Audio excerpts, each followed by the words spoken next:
So hey guys, welcome back to another video. और इस video को हमने लिया है इट्स फैक्ट से। सो हम उस पर कुछ रिएक्शन देने वाले हैं और आई होप कि ये वीडियो आपको पसंद आएगा।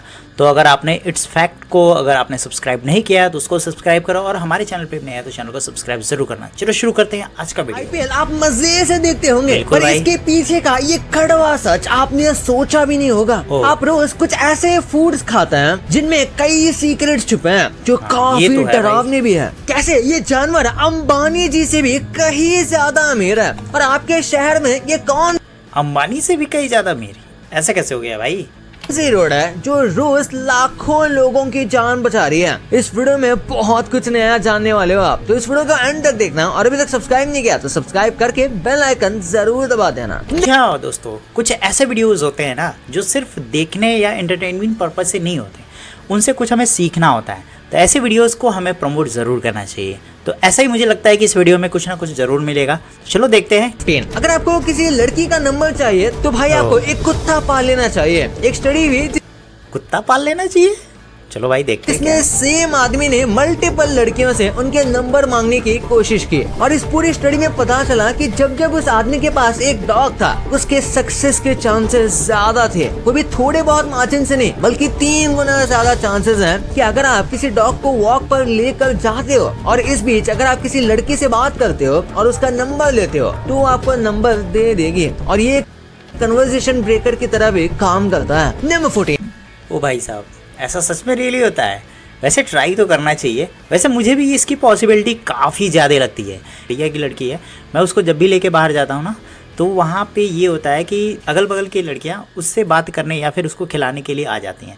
तो ऐसी पॉसिबिलिटी मुझे हाई लगती है, क्योंकि अगर आप एक पॉपी को लेके जाते हो तो लोग आपसे इंटरेक्शन ज़्यादा बनाने की कोशिश करेंगे, तो नंबर मिलने के चांसेस ज़्यादा हैं। यहाँ नॉर्थ कोरिया को शायद लगता है कि सब बेवकूफ है, क्योंकि एक बार वो साउथ कोरिया की तरफ अंडरग्राउंड टनल खोद रहे थे ताकि वहाँ पर जासूसी कर सके और शायद कभी अटैक भी। ये तो भाई एक बात तो है कि नॉर्थ कोरिया ऐसी ऐसी हरकतें करता है ना, आपको सुन के हैरानी तो होगी, साथ ही साथ आप उसको बेवकूफ़ भी समझना ज़्यादा प्रेफर करोगे।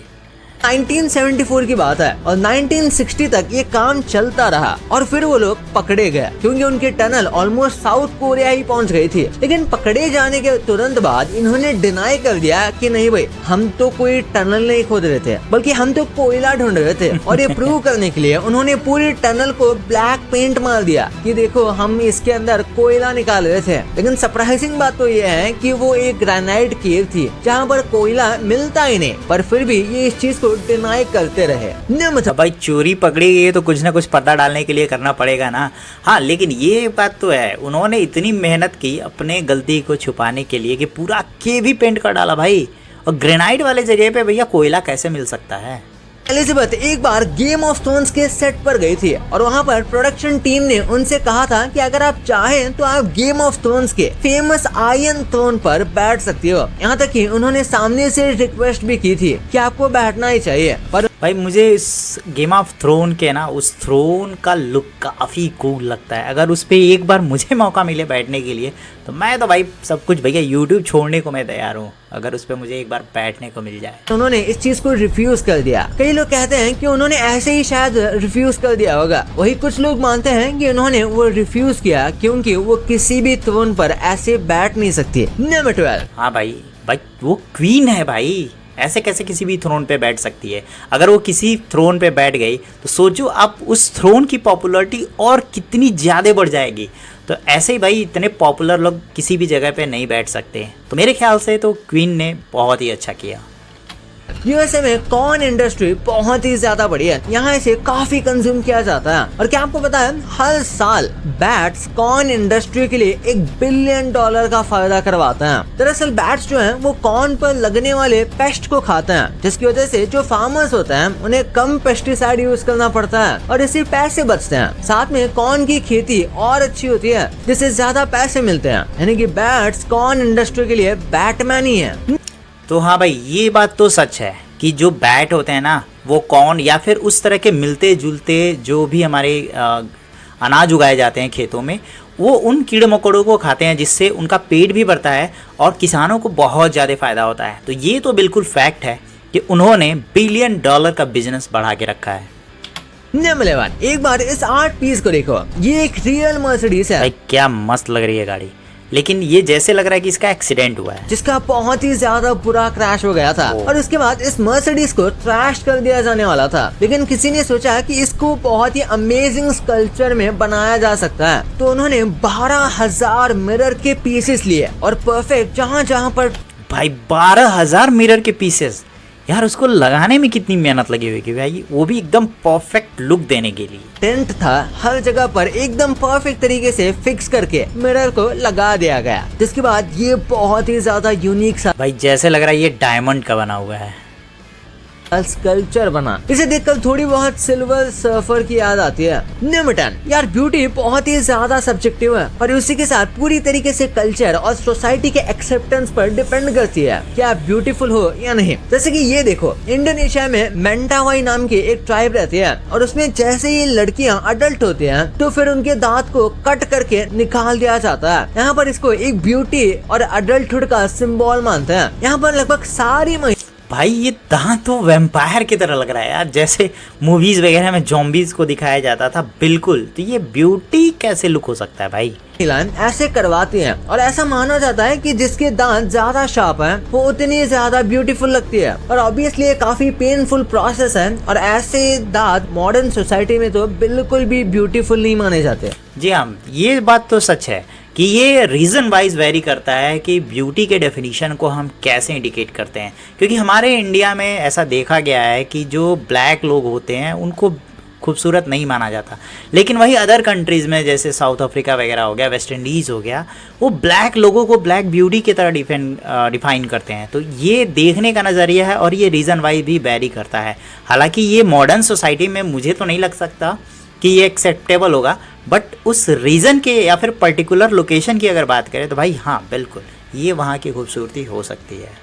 नंबर 9, 300 साल पहले रॉबर्ट नाम का एक साइंटिस्ट था जिसने पूरी एक लिस्ट बनाई थी कि फ्यूचर में साइंस ये सारी चीजें डिस्कवर कर लेगा, क्योंकि ये पॉसिबल तो है बट अभी भी हम पीछे हैं। और इसमें कई सारी चीजें थी जैसे कि ऑर्गन ट्रांसप्लांट, फ्लाइंग मशीन और लाइफ एक्सटेंशन, और इसी के साथ छोटी मोटी और भी डेली की नीड की चीजें इसमें लिखी हुई थी। और इसमें से ऑलमोस्ट आधी से ज्यादा चीजें हम अचीव कर चुके हैं, बस थोड़ी बहुत चीजें हैं जो अभी भी पेंडिंग है। नंबर 8, एक बार इस वीडियो को देखो, इंटरनेट पर क्लेम किया जा रहा है। ये वीडियो मैंने देखा हुआ है, ये पहले मैंने इंटरनेट पे देखा हुआ है। ये पहला वीडियो है जिसमें टेक्टोनिक प्लेट्स को मूव होते हुए कैप्चर किया गया था। आप देख सकते हो कैसे जमीन हिली और बीच में क्रैक पैदा हो गया, लेकिन ये पूरी तरीके से गलत है। ये कोई टेक्टोनिक प्लेट का मूवमेंट कैप्चर नहीं किया गया है, बल्कि ये एक फॉल्ट है, यानी कि अर्थ के क्रस्ट पर एक फ्रैक्चर है जो कि उसके नीचे मौजूद पत्थर की वजह से होता है। पत्थर की बहुत ज्यादा लेयर एक के ऊपर एक मूव होती है लेकिन भाई उसको ही तो टेक्टोनिक प्लेट की डेफिनेशन कहते हैं कि अगर दो फॉल्ट अगर बनते हैं किसी भी तरीके से तो जाहिर सी बात है वो अलग अलग चीज़ों पे डिपेंड करते हैं, वो अलग अलग लेयर्स पे होते हैं। तो जाहिर सी बात में अगर उनमें मूवमेंट होती है तो वो टेक्टोनिक प्लेटों की तरह ही तो मूवमेंट होगी और वो एक फॉल्ट के थ्रू ही तो बाहर आएंगे। तो जी हाँ बिल्कुल ये एक अर्थक्वेक ही है और बहुत ही बढ़िया तरीके से ये कैप्चर हुआ है वीडियो में। मैं तो भाई अप्रिशिएट करूँगा इस घर के ऑनर को जिसने कैमरे लगा रखे हैं और इसमें ये चीज़ें कैप्चर हो गई ताकि हम इसको विजुअल एक्सपीरियंस ले सके भाई रियल लाइफ में भी। वजह से अर्थ के क्रस्ट पर क्रैक्स हो जाता है। नंबर 7, अगर आप कभी हिमाचल साइड गए हो या फिर विंटर में दिल्ली से ट्रैवल किया है तो आपने नोटिस किया होगा कि वहाँ की कई सारे टैक्सीज में येलो लाइट होती है, वो भी थोड़ी बहुत नहीं बल्कि एकदम येलो टेंट वाली लाइट। इसे फॉग लाइट कहा जाता है और इसका रीजन ये है कि इस वीडियो में देखो कि कैसे व्हाइट लाइट की वजह से फॉग में कितना कम दिख रहा है, और जैसे ही येलो लाइट को ऑन किया जाता है तो विजन बहुत अच्छा हो जाता है। और इसी वजह से ऐसी जगह पर अक्सर ट्रैवल करने वाले लोग येलो लाइट लगा लेते हैं। जी हाँ बिल्कुल दोस्तों, वाइट लाइट जो होती है उसकी विजिबिलिटी थोड़ी कम होती है क्योंकि फॉग भी वाइट होता है और ये भी वाइट होता है, तो वो लाइट एक दूसरे को रिफ्लेक्ट करके वापस आता है और जो फॉग होगा वो हमें बहुत ज़्यादा महसूस होगा। लेकिन जो येलो लाइट होती है उसकी इंटेंसिटी काफ़ी हाई होती है और वो फॉग के बीच से भी रास्ता को आसानी से दिखा सकता है, क्योंकि इसका मैंने एक्सपीरियंस रियल लाइफ में खुद ही किया है। तो जी हाँ, अगर आप भी अगली बार से किसी फॉग वाले रीजन में या फिर विंटर में अगर आप निकलते हो तो अपनी गाड़ी में येलो लाइट ज़रूर लगवाना। नंबर 6 यार, अगर सबसे अंडररेटेड लेकिन बैड एस कार बनाने की बात आई तो उसमें वॉल्वो का नाम जरूर आना चाहिए। और ये एडवर्टाइजमेंट के लिए भी कमाल की चीजें करते हैं। ये कार इंडस्ट्री के रेड बुल है, क्योंकि एक बार इनको प्रूव करना था कि इनका स्टीयरिंग सच में बेस्ट है, एकदम लाइट वेट और बहुत ज्यादा सेंसिटिव, जो कि बहुत ही अच्छा कंट्रोल देता है। तो उसके लिए इन्होंने अपनी स्टीयरिंग में एक हैमस्टर को फिक्स कर दिया और ड्राइवर ने एक गाजर की मदद से पूरा ट्रक चलाया, वो भी एकदम ऐसे रिस्की सी जगह पर। इसने ये चीज को प्रूव कर दिया कि सच में इनका स्टीयरिंग कमाल का है। नंबर भाई साहब, गाजर से पूरी स्टीयरिंग। अब अगर आप सोचो वो गाजर टूट जाता उस सकरी वाले मोड़ पे तो उस ड्राइवर की क्या हालत होती भाई। पूरा एक्सपेरिमेंट धरा का धरा रह जाता। लेकिन हाँ भाई, वॉल्वो तो भाई दुनिया में अपना नाम कमा चुका है, क्योंकि अपनी जितनी भी उन्होंने एक्सपेरिमेंट किया है वो सब के सब सक्सेसफुल रहे हैं और रियल लाइफ में भी लोग उसका एंजॉय करते हैं। कार इंडस्ट्री में एक फैक्ट बहुत ज्यादा पॉपुलर है कि जिस आदमी के कार पर बहुत ज्यादा स्टिकर्स होता है उसके साथ रोड रेज ज्यादा होती है, यानी कि वो जल्दी गुस्सा हो जाता है। अब इसका कोई प्रूफ नहीं है और ये बस बनी बनाई बातें लगती हैं। रोड रेज होने के चांसेस आपके गाड़ी पर लगे स्टिकर से रिलेट नहीं करती, पर ऐसा कई बार देखा गया है। या फिर हो सकता है कि ये कोइंसिडेंट हो। जो आदमी अपने कार पर बहुत ज्यादा स्टिकर लगाता है शायद उसे अपनी कार से बहुत ज्यादा प्यार है और इस वजह से वो जल्दी गुस्सा हो जाता है। नंबर 4 यार, यूजुअली जो ऐसे भाई, अगर आप खुद सोचो, अगर आप अपनी गाड़ी पे बहुत सारे स्टिकर लगाए हो, यानी कि आपने उस पर खर्चा बहुत सारा किया है और साथ ही साथ आपने उस पर टाइम भी दिया है और अपनी मेहनत भी उस पर लगाया है, तो अगर आपकी कोई गाड़ी को स्क्रैच मार दे या फिर जो वो स्टिकर है उसको हार्मफुल पहुंचाए तो आपको भी तो गुस्सा आएगा ना भाई। ये लॉजिक है भाई, छोटा सा सिंपल सा लॉजिक है। 4 या 6 टर्न वाली क्रॉसिंग होती है, इसे अब काफी इनएफिशिएंट माना जाता है। हाँ, अब तक तो हर जगह पर ऐसा ही था, पर अब राउंड अबाउट को ज्यादा अटेंशन मिल रही है क्योंकि इसमें एक्सीडेंट के चांसेस कम हो गए हैं। इसी के साथ सर्कल होने की वजह से व्हीकल्स ऑटोमेटिक स्पीड कम कर ही लेते हैं, जिस वजह से सेफ्टी भी बढ़ती है। और उसी के साथ यहाँ पर लेन्स कम है, जिस वजह से लोगों को क्रॉस करने में आसानी होती है। अब भाई, एक्सीडेंट हो या ना हो, लेकिन ये जो सर्कल होने से जो भी चौराहे हैं ना, उनका लुक काफ़ी अच्छा आता है। वैसे मैंने खुद फील किया है कि जब रोड पे जेब्रा क्रॉसिंग या फिर जो क्रॉसिंग 4 क्रॉसिंग जो होती है वो हटा देने से बहुत ही ज़्यादा फ़ायदा होता है, क्योंकि वहाँ क्राउड थोड़ा कम होता है और गाड़ियों के मूवमेंट से हमें ये भी फील नहीं होता कि हम किसी क्राउड के बीच में हैं। तो हाँ, बिल्कुल सर्कल करने से फ़ायदा तो होता है पब्लिक को। ऐसे कई सारे रीजन की वजह से राउंड अबाउट ट्रैफिक को रिड्यूस करता है। नंबर 3, अगर आप किसी काऊ को ज़ेब्रा में बना देते हो तो उसे मच्छर कम काटते हैं। वियर्ड है, लेकिन कई ये कौन सा लॉजिक है भाई? स्टडीज में देखा गया कि जब काउस के ऊपर व्हाइट कलर के स्ट्रिप्स पेंट किए जाते हैं तो जो मस्कीटोस या फिर उस्टी टाइप के कीड़े जो होते हैं वो उनको अवॉइड करता है, क्योंकि किसी वजह से ये एकदम मोशन कैमोफ्लेज क्रिएट करता है जो कि ऐसे कीड़ों को कंफ्यूज कर देता है। At the same time zebra का कलर उन्हें अपने प्रेडेटर्स से भी कैमोफ्लेज करने में बहुत मदद करता है। ये कौन सा लॉजिक हुआ भाई? ये तो एक्सपेरिमेंट करने लायक है। खैर, हम लोग गांव एरिया में रहते हैं, लेकिन मेरे पास गाय नहीं है, नहीं तो ये एक्सपेरिमेंट मैं ज़रूर करता। टमाटो, आपने कई फूड्स देखे होंगे या खाए होंगे, पर इनमें कई सीक्रेट्स हैं जो काफी डरावने भी हैं, जो आपको अब पता लगने वाले हैं। तो शुरू करते हैं ओरियो से। क्या आपने ओरियो बिस्किट का डिजाइन कभी ध्यान से देखा है? जो छोटी छोटी क्रॉसेस हैं वो टेम्पलर नाइट्स के क्रॉस जैसे दिखते हैं और बीच का सिंबल वो क्रॉस ऑफ लोरेन लगता है। ये दोनों ही एंशिएंट सीक्रेट सोसाइटी से जुड़े हैं। कोइंसिडेंस है या कुछ और, ये कंफर्म नहीं है, पर कई लोग कहते हैं कि ये डिजाइन यही से देख कर लिया गया है। फिर चीज की बात करें तो स्विस चीज पर आपने ये होल्स कई बार देखे होंगे, जैसे कार्टून्स में या कई इमेजेस में, पर एक्चुअली में ये होल्स के पीछे एक साइंटिफिक कहानी है। पुराने टाइम में दूध में जो थोड़ा हे और घास का डस्ट रह जाता था उसे बैक्टीरिया कार्बन डाइऑक्साइड बनाते थे और वही बबल्स चीज में होल बनाते थे। आजकल मिल्क इतना क्लीन हो गया है कि ये होल्स नेचुरली नहीं बनते, इसलिए कुछ डेयरीज जानबूझ के हे डस्ट डालती हैं। फिर आपको डोमिनोज का 30 मिनट्स और फ्री वाला एड याद है? मार्केटिंग के लिए बवाल आइडिया था, पर असली दुनिया में ड्राइवर्स को इतना प्रेशर होता था कि लेट होने पे उनके पैसे कट होते थे, इसलिए स्पीड में चलाते और एक्सीडेंट्स हो जाते। सेफ्टी के चक्कर में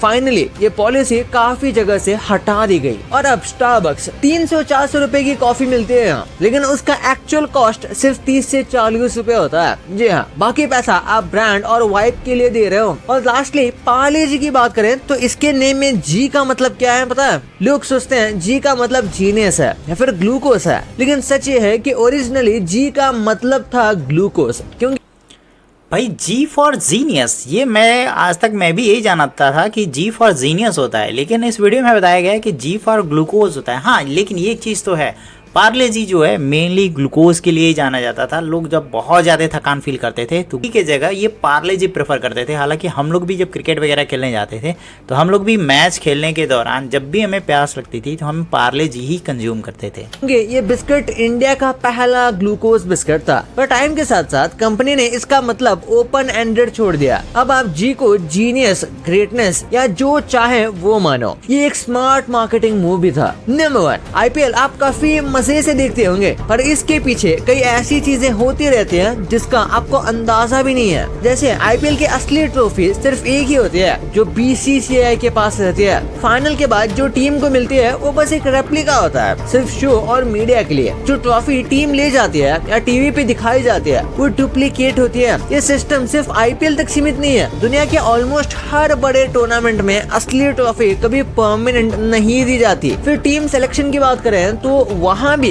काफी पॉलिटिक्स होती है। परफॉर्मेंस के अलावा प्लेयर की पॉपुलैरिटी और मार्केटिंग वैल्यू भी डिसीजन में इम्पोर्टेंट रोल प्ले करती है। ऑक्शन में जो ड्रामा दिखाई देता है वो भी हमेशा नेचुरल नहीं होता, डमी बिडिंग भी होती है। और कौन सा प्लेयर किस टीम में जाएगा ये कई बार पहले से ही डिसाइड होता है, बस टीआरपी के लिए सब शो बनाया जाता है। लेकिन इस बात का कोई ठोस प्रूफ नहीं है। और चीयर लीडर्स के साथ भी अक्सर अनफेयर बिहेवियर होता है, उन्हें नॉन स्टॉप परफॉर्म करना पड़ता है। और फॉरेन चीयर लीडर्स को इंडिया में रेसिज्म का भी सामना करना पड़ता है। भाई ये तो ये चीज़ तो मैं पहले से जानता था कि जो आईपीएल में जो ट्रॉफीज़ दी जाती हैं वो भाई ओरिजिनल नहीं होती, क्योंकि वो शो ऑफ के लिए होती है। क्योंकि इतने भारी भरकम ट्रॉफी आपने किसी भी प्लेयर के घर में या फिर कहीं भी लगा हुआ नहीं देखा होगा। तो ये बेसिकली जो भी फ्रेंचाइजी होती है या ऑर्गेनाइज़र होता है ये वो अपने पास ही रखते हैं। तो ये चीज़ तो पता था। और आईपीएल में जो ऑक्शन होता है वो भी ड्रामेटिक होता है और पहले से प्री प्लानिंग होती है कि कौन सा प्लेयर किस टीम में जाने वाला है। क्योंकि कुछ वीडियोस मैंने देखे थे जो पहले ही लीक हो चुके थे कि ये प्लेयर इस टीम में रहेगा और ये प्लेयर इस टीम में रहेगा, तो वो बिल्कुल सच है भाई। तो आपको पता चल गया, पर इन फेमस मीम्स की रियलिटी क्या है इनके बारे में आपने कभी सोचा भी नहीं होगा। इंडिया के फेमस मीम्स आपने देखे होंगे, लेकिन बाहर के देशों में किस टाइप के मीम्स चल रहे हैं इसका आपको अंदाजा भी नहीं होगा। इस आदमी को अचानक से हाँ भाई, ये तो मैंने कभी सोचा ही नहीं कि बाहर के देशों के मीम्स कैसे होते होंगे। ऐसा क्या हो गया कि ये आदमी जिंदगी में कभी उदास हो ही नहीं सकता। वो कैसे, इस वीडियो में पता चलेगा। तो इसे जाके अभी देखो, बहुत ही मस्त है। और अभी तक चैनल को सब्सक्राइब नहीं किया तो सब्सक्राइब करके उस बगल वाले बेल आइकन को, जी हाँ बिल्कुल, अगर आपने चैनल को सब्सक्राइब नहीं किया फटाफट जाके चैनल को सब्सक्राइब कर लो। आई होप ये वीडियो आपको पसंद आया होगा। अगर वीडियो पसंद आया तो अपनी राय हमें कमेंट बॉक्स में जरूर दें। मिलते हैं आपसे अगले वीडियो में।